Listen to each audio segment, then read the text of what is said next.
Hi, I'm Sarah Martinez, and this is the story of how my mother-in-law's attempt to destroy my career accidentally launched me into the tech industry's spotlight. For 10 years, I lived in the shadow of my husband's perfect family. The Andersons were the epitome of traditional success: doctors, lawyers, and business executives who measured worth by degrees from prestigious universities and country club memberships. I was the odd one out, the self-taught programmer who preferred coding late into the night over attending their lavish social gatherings. "When will you get a real job?" my mother-in-law, Margaret, would ask during our mandatory Sunday dinners. "Programming is for young men in Silicon Valley, dear. Not for a woman your age." My husband, David, a successful corporate lawyer, would just smile awkwardly and change the subject. He never understood my passion for coding, but he accepted it as my hobby, as his family called it. What they didn't know was that for the past decade, I had been developing something revolutionary. It started as a simple idea during my time teaching coding to underprivileged kids at the local community center. I noticed how difficult it was for them to grasp complex programming concepts using traditional methods.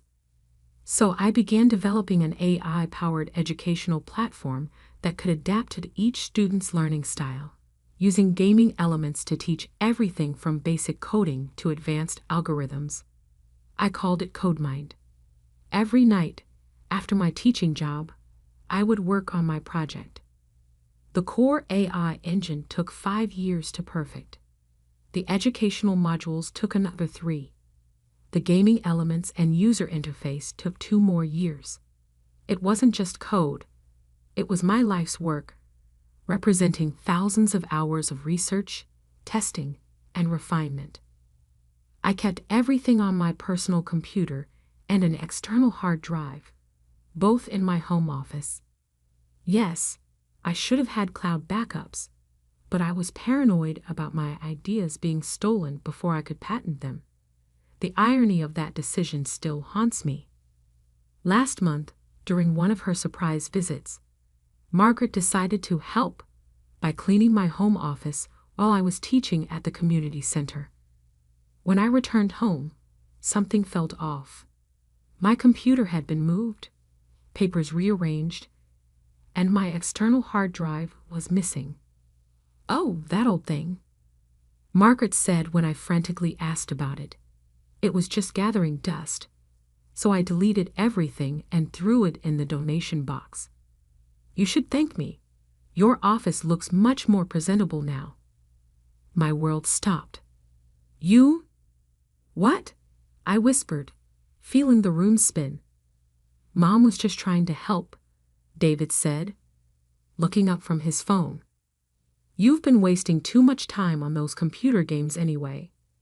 Maybe this is a sign to focus on something more productive." Margaret nodded approvingly. "Exactly.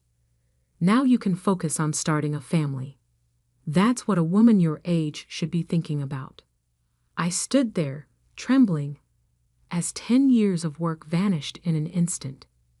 The AI engine, the educational modules, the gaming elements, everything was gone. My hands were shaking so badly I could barely type as I checked my computer. She had somehow managed to delete everything there too, probably thinking she was organizing my files. "It's just some computer games," Margaret laughed, patting my shoulder condescendingly. "No need to get so upset. Come, I made your favorite cake." I didn't respond. I couldn't.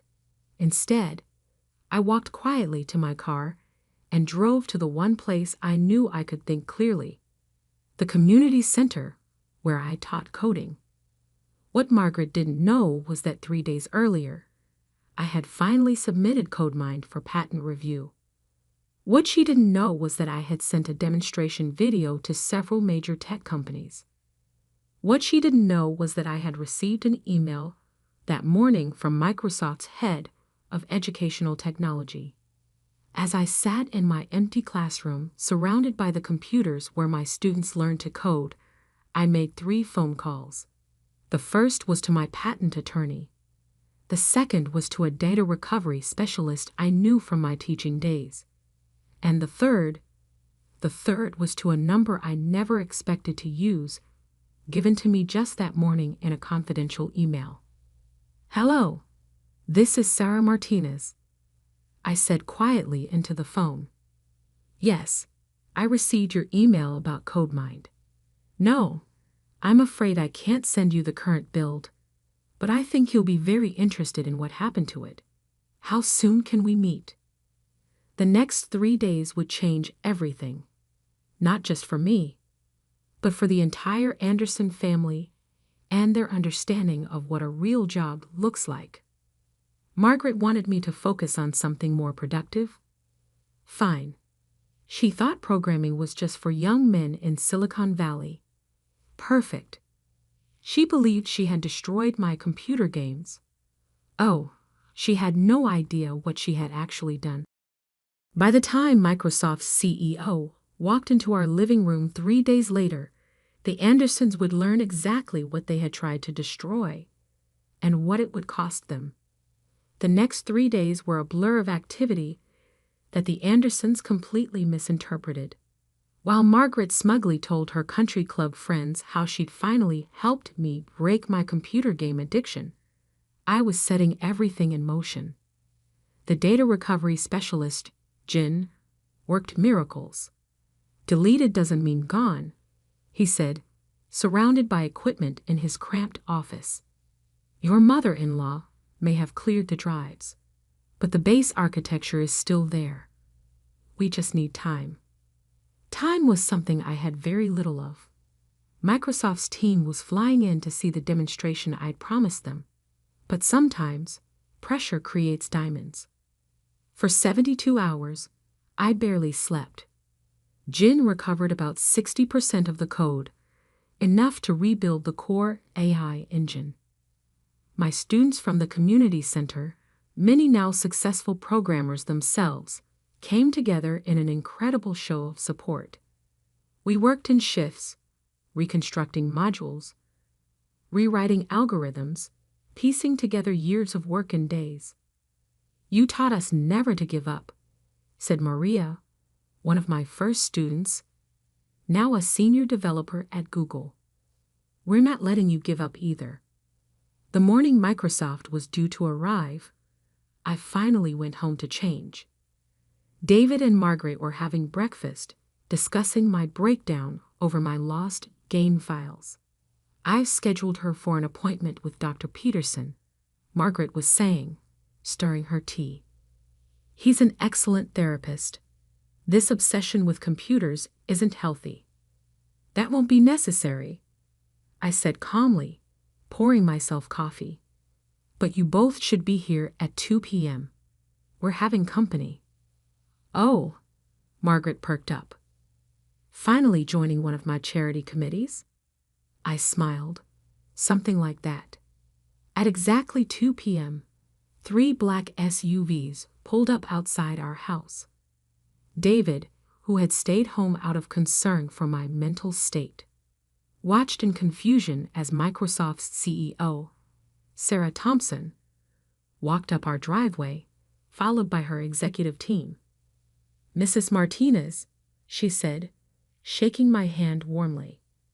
"We're very excited about this demonstration.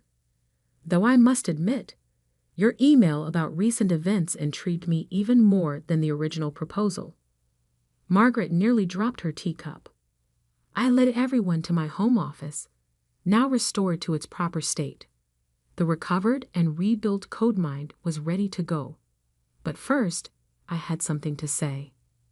Before we begin, I addressed the room. I want to thank my mother-in-law, Margaret. 3 days ago, she deleted my entire project, thinking it was just computer games. She taught me a valuable lesson about backing up data and about family. Margaret's face went pale. David started to say something, but Sarah Thompson's presence made him reconsider. "What you're about to see," I continued, is an AI-powered educational platform that adapts to each student's learning style. It turns complex programming concepts into interactive games. We've tested it with over 500 students at community centers across the city. The results have been extraordinary. For the next hour, I demonstrated CodeMind. The Microsoft team watched as the AI adjusted its teaching style in real time, as students' avatars solved increasingly complex coding challenges through game-like interfaces. I showed them the data: 80% improvement in learning retention, 90% student engagement rate, and a 70% increase in girls and minorities pursuing further programming education. "This is revolutionary," Sarah Thompson said finally. "Exactly what we've been looking for in our educational division. Mrs. Martinez, we'd like to acquire CodeMind for $50 million, with you heading the development team as Chief Innovation Officer." The silence in the room was deafening. "$50 million?" Margaret whispered. "Actually," I said, "I had something else in mind. I'd like to keep majority ownership. Instead of an acquisition, I'm proposing a partnership. Microsoft's distribution network and resources combined with my team's innovation. We keep developing. You help us reach every student who wants to learn coding, regardless of their background." Sarah Thompson smiled. $70 million for 40%. You retain control and become a Microsoft partner. And we fund coding education centers in underserved communities.